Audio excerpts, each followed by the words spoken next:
What's up, folks, and welcome back to Dyce Reacts, where we are staying in Australia tonight. Oh yeah, we are going to be checking out top 5 Australian regional cities to live in 2025. Very much excited to check this one out. We ain't going to waste no more time. We're just going to get right into it, folks. We're going to get right into it. Oh yeah.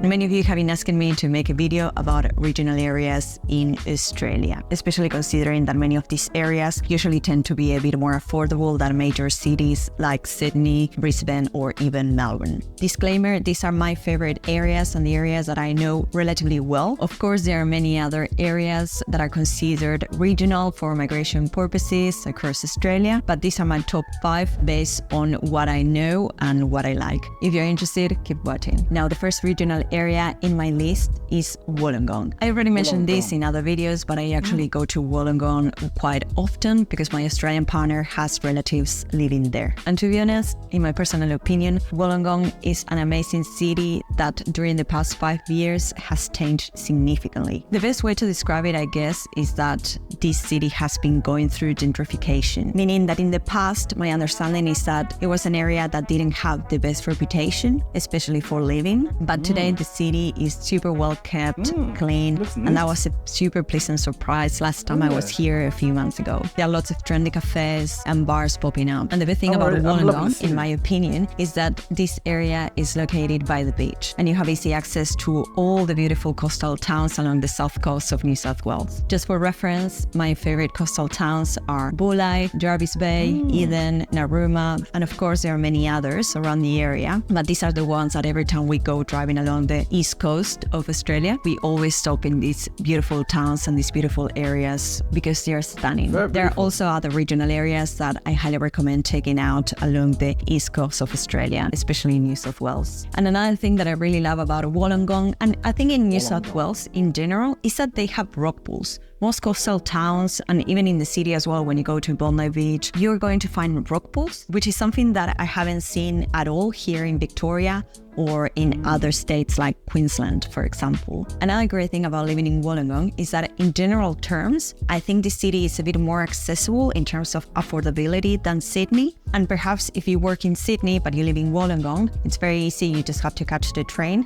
and it takes you around 1.5 hours to get to Sydney CBD. And also if you're planning to study here in Australia, perhaps the University of Wollongong could be a great option for you if you want to live in this regional area. Now, having said that, considering that Wollongong is an area that has been growing significantly during the past years, I understand that rent prices in this area have gone up considerably. For example, the median rental price for a house in Wollongong is around 660 Australian dollars per week, whereas for a unit or an apartment, you can expect to pay around 500 per week. And if you want to buy a house, then the price goes up significantly and you can expect to pay above 1 million Australian dollars. Now let's talk about the labor market in Wollongong, because this is something perhaps that it's worth noting if you're considering moving to this area and basically settling here and working. Now, Wollongong is located in the Illawarra region, and the top 5 major industries in this area include healthcare and social assistance, education and training, retail trade, construction, public administration and safety. And the top 5 major occupations in this area are sales assistants, aged and disabled carers, registered nurses, general clerks, and electricians. Now, the median weekly earnings across the New South Wales region, because I don't have a specific data for Wollongong, is around 1,339 Australian dollars. So if you are thinking of moving to New South Wales and you're seeking that beach kind of lifestyle, perhaps Wollongong could be a good option for you. Now, the second regional area in this list is Geelong. Geelong is located about 75 kilometers southwest of Melbourne in the state of Victoria. And this city is best known for its beautiful waterfront and cultural attractions. Another thing you may want to know is that if you're a student, Deakin University has one of its campuses in Geelong. And actually, when I graduated from my psychology degree at Deakin University, we had our graduation ceremony at the Geelong campus. So now another great thing about living in Geelong is that this city... We're going to take a pause here. The name of the places, those 2 places, the first one she said, I can't even remember, but the second one is Geelong. It sounds very, very, it just sounds very like Asian, like Geelong, like Chinese type of influence. Yeah. Hmm.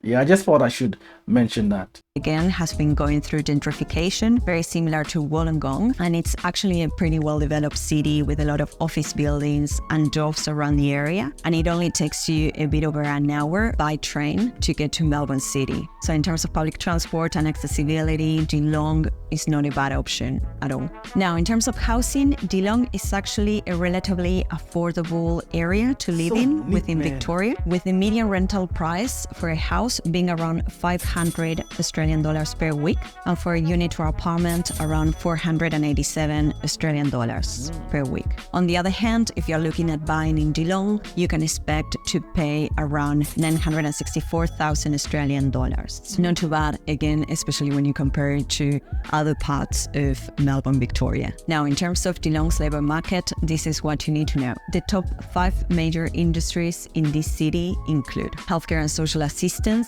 retail trade, construction, education and training, and manufacturing. And the top 5 major occupations include sales assistants, registered nurses, aged and disabled carers, retail managers, and general clerks. It's very interesting that the major industries and occupations in this regional area, Geelong, are very similar to those in Wollongong. Now, the median weekly earnings across the state of Victoria, where Geelong is located, are around 1,280 Australian dollars. So again, Geelong is a regional area that perhaps you may want to consider if you're seeking to live close to Melbourne and in the state of Victoria. Now, third on our list is Ballarat, and again, we're still in the state of Victoria. Ballarat is a city located around 115 kilometers northwest of Melbourne, and it's a historically significant city known for its rich gold rush heritage, stunning architecture, historical buildings, and cultural offerings. Interestingly enough, Ballarat is also a city that has experienced significant growth since the pandemic, especially because so many people during this period, decided to move away from the city to quieter areas, perhaps a bit more greener and with more freedom. And I honestly can tell you that Ballarat indeed has again gone through a huge gentrification process. This area has grown a lot, and I go there very often because I climb in the Grampians National Park, so we have to pass through Ballarat, and it's insane how this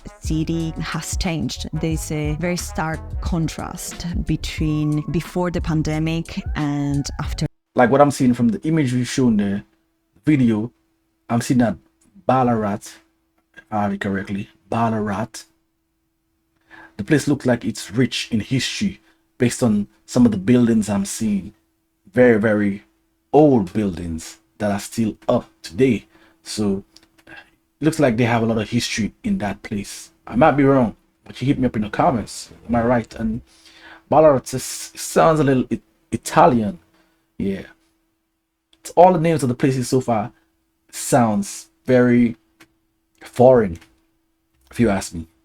The pandemic, and indeed there are lots of bars and restaurants and pubs popping up. It seems very well maintained and super developed. So again, I think it's a really nice area to perhaps to consider. And also in terms of demographics, you tend to see now a much younger generation living there, like young professionals with families. Yeah, and I think this is great as well for this area to grow and develop, and also encourage the creation of more jobs as well. Now, the downside of gentrification is that house prices in Ballarat have actually gone up slightly during the past years, again, since the pandemic. But having said that, when you compare the median prices in this area to others in Victoria or even other areas across Australia, it's still pretty affordable to both rent and buy here. For example, the median rental price for a house in Ballarat is around 400 Australian dollars per week, and for a unit or apartment, 350 Australian dollars per week. And the median price for buying a house is around 620,000 Australian dollars.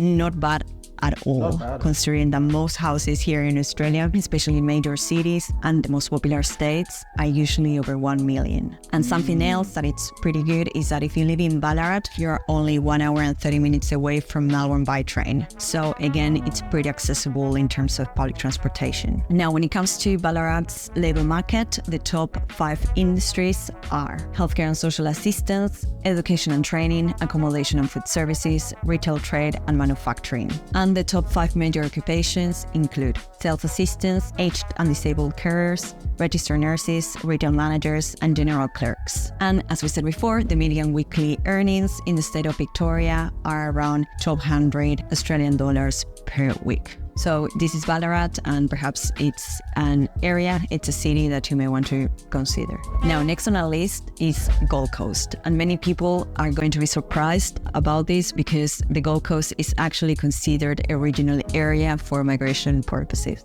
Now, the Gold Coast is located in the state of Queensland and is a great tourist destination for anyone who likes the beach, the nightlife, theme parks, and nature. Now, I remember the first time that I went to the Gold Coast, and it actually reminded me of Miami in Florida in the US. I've been to Miami several times, and yeah, the Gold Coast has that kind of vibe, especially as well, not only the vibe, but also the architecture and the layout of the city itself, especially all these areas, Surfers Paradise and Broad Beach, etc. And again, you'll see it in the high-rise buildings by the beach, all the bars and cafes and young people partying at night. It's a very lively city, in my opinion. Now, if you want to know more about the Gold Coast, I have a dedicated video about it. Highly recommend watching that. Now, in terms of housing, the city, as all the others in this list, has actually experienced significant growth since the pandemic, so much so that the Gold Coast is today one of the fastest growing cities in Australia. But at the same time, unfortunately, one of the cities that has been most affected by the housing crisis. So I guess this is the downside of this rental boom. To give you an idea, the median rent price in the Gold Coast is around 775 Australian dollars per week for a house and around 530 per week for a unit. So pretty spicy.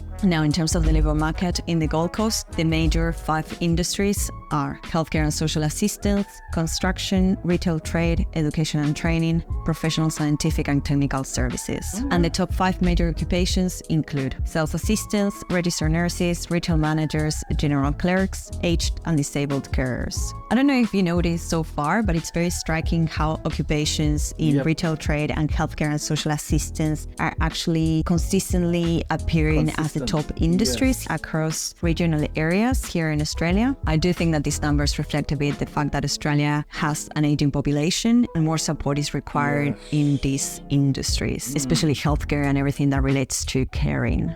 Now, the median weekly earnings in Queensland, where Gold Coast is located, is 1,300 Australian dollars per week, more than Melbourne, surprisingly. So again, the Gold Coast is an amazing alternative, perhaps if you're young or even a retired person and you're seeking a beach lifestyle, but perhaps to take into account that this city is one of the fastest growing cities, as we said, and you may find a bit of issue in terms of finding suitable housing here. But of course, as I always advise, do your own research and try to find whatever suits you best. Now, next on our list is the Alpine region of Victoria. And I know that many of you are probably yelling at the screen and saying, all the cities are in Victoria. Yes, because as I said, these are the cities that I like and that I know well. But probably in the future, I'm going to make videos about other regional areas. But these are my top 5. The Alpine region is located a bit over a 3-hour drive from Melbourne City. What I love about this area is that you're basically living in nature and you're close to beautiful towns like Bright, Meadowford, Harrietville, Dinner Plain, etc. And again, the beauty of living in the Alpine region, I actually have friends living here, and the beauty is that during winter you have easy access to the snow, ski resorts, cross-country skiing, and during summer, if you're an outdoor lover, you're surrounded by beautiful mountains and hills, and you can go on hikes, mountain biking, paragliding, rock climbing in Mount Buffalo, swimming in beautiful lakes, and more. So again, the Alpine region of Victoria is one of my favorite places in Australia, and that's why I included it in this list. Now, something that's important to know is that if you want to live in these areas, it's going to be paramount. It's going to be super important for you to have a car because public transport is not super accessible to get around. To be honest, taking public transport around these areas is a pain and it's super time consuming. Connectivity in that sense is not very good, yet I think that's something to take into account. Now, again, the common theme in this video is that all these regional areas have actually experienced significant growth since the pandemic, and the Alpine region of Victoria is no exception. So now perhaps towns like Bright are not super accessible to live in. In fact, it's actually very hard to find rental properties here, like for long-term accommodation, but perhaps other towns around the area, say Middleford, are still pretty accessible, although there are not as many rental properties available from what I've seen. For example, the median rental price in Middleford, according to my research, is around 420 Australian dollars per week for a house and 300 Australian dollars for a unit, although I haven't really seen any apartments or units available for rent in this area. And even when I was there and when I go there, it's mainly houses. Now, when it comes to buying, you can expect to pay around 637,000 Australian dollars per house. Not bad at all. As way of comparison, again, as I said, Bright is a town that has grown significantly during the past years and decade, if you want. And renting a house in Bright will cost you around 577 per week Australian dollars, and a unit for around 430 per week. And for buying, forget it, it's over 1 million or even more. It's a very exclusive area, but at the same time it does represent how beautiful this town is. So even if you're not going there to live, I highly recommend at least going for a visit, and even for a weekend. It's beautiful. Now, in terms of work, perhaps the Alpine region of Victoria is not the most ideal option if you're planning to work in Melbourne City, right? It's pretty far. But if you have access to remote work, or you work in hospitality or trade, perhaps living here is a bit more doable. Now, the Alpine region of Victoria, or the Alpine Shire Council, is located in the Hume region. And it was a bit hard to find data, but from what I've seen, the top 5 major industries in this area include healthcare and social assistance, construction, manufacturing, education and training, and retail trade. And the top 5 major occupations include sales assistants, livestock farmers, aged and disabled carers, registered nurses, truck drivers. As you can see, the picture of the labor market in this specific regional area is slightly different to those that we mentioned previously. Having said that, we still see healthcare and social assistance as one of the major industries, and it's probably one of the major industries across the whole of Australia. Now, again, if you work in professional services perhaps, and you work remotely, living in these areas may be more doable. Or if you're looking at jobs in hospitality, food services, or retail, perhaps you may be able to find jobs in these areas. To be honest, every time that I go there, I always see signs looking for staff. There are skill shortages, so I highly recommend having a look if you're interested, of course. Now, again, in terms of median weekly earnings for the state of Victoria, you can expect to earn around 1,200 Australian dollars per week. Now, as I said at the start of the video, there are so many other regional areas across Australia worth exploring. In this video, again, I'm focusing on my top 5, the ones that I like, the ones that I know, areas that are growing and that perhaps need more skilled people to fill in jobs and to keep fostering the growth of this country. If you're interested as well, I have a dedicated video about the most affordable capital cities in Australia. And if you like this video, please like and subscribe to keep supporting the channel so I can keep bringing more content for you. I'll see you next time, and thank you for watching. This video was very informative. I liked every minute of it. It's something different that I've seen from Australia, where someone breaking down prices of, houses, apartment, and very eye-opening. And I'm seeing, and she said it herself, that Australia has a very aged population. There's a lot of older folks that are in Australia that need care. Healthcare is something that is very needed, and the system up there is damn good, because I've watched a few videos, maybe like 1 or 2 videos, and they have a really good healthcare system. So I'm not surprised that there are so many healthcare workers around Australia. That would make sense. In order to have a great healthcare system, you need workers, qualified workers at that. Some places in Australia, The rents are very high, I must say. But like you said, all that was mainly due to the pandemic. It's a best of both worlds type of place. Yeah.